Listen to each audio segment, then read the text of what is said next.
Welcome back. Today we're going to discuss clinical studies. Differently from preclinical studies, clinical studies involve humans, and they're extremely important to determine the efficacy and safety of drugs. So we've talked about research, preclinical development. Now let's talk about clinical development. As discussed before, clinical trials during this stage are conducted in multiple phases. In this figure, you can see we have phase 1, phase 2, and phase 3. Let's cover each one of these stages together. Phase 1 trials are the first trials conducted in humans and primarily focus on safety. They involve a small number of healthy volunteers, maybe 20 to 100, and the main purpose here is to determine the safety profile of the drug. The basic idea here is to determine what dose range is appropriate to be tested in humans and also find potential side effects of this new drug. This stage is often non-randomized, i.e. the participants that are part of the study are not randomly chosen. They are actually picked.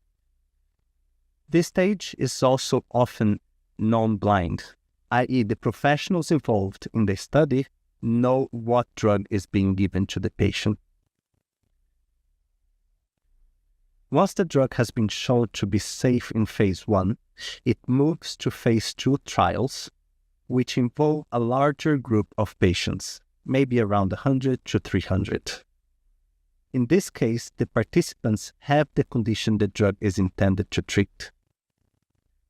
Phase 2 trials assess the drug's efficacy and further evaluate its safety. These trials also help determine the optimal dose and regimen for the drug. If phase 2 is successful, the drug now progresses to phase 3 trials. These involve a much larger group of patients, over 1,000, and aim to confirm the drug's efficacy and monitor its side effect over a longer period of time. Phase 3 trials are normally multi-centered, i.e. it happens in different locations to ensure diverse patients and robust data. We finally got to phase 4 clinical trial, also known as post-marketing surveillance. Phase 4 trials occur after the drug has been approved and is on the market. Now, the drug is already out and being used by real people, potentially around the world. The drug is now continuously monitored for efficacy and safety in the general population, helping to identify long-term and rare side effects. Conducting clinical trials involves collaboration between various stakeholders, including pharmaceutical companies, research institutions, healthcare providers, and regulatory agencies. Ethical considerations are paramount in clinical trials. Informed consent is a critical component, ensuring that participants are fully aware of the potential risks and benefits of the trial and voluntarily agree to participate. Clinical trials are subject to rigorous regulatory oversight.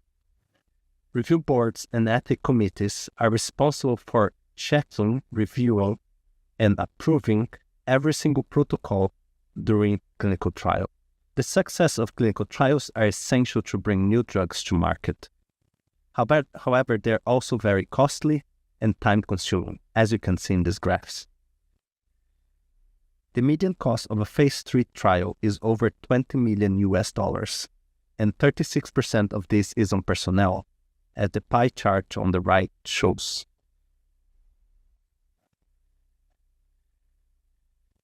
The high costs of a clinical trial are a significant factor in the overall expense of the drug development.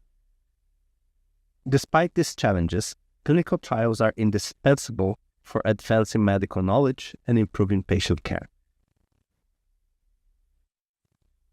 In summary, clinical trials are a cornerstone in drug development.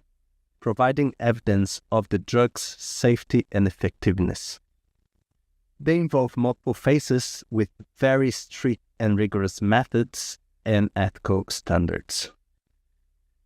In our next video, we're going to cover a bit more about the regulatory framework and compliance of the pharmaceutical industry. I'll see you then.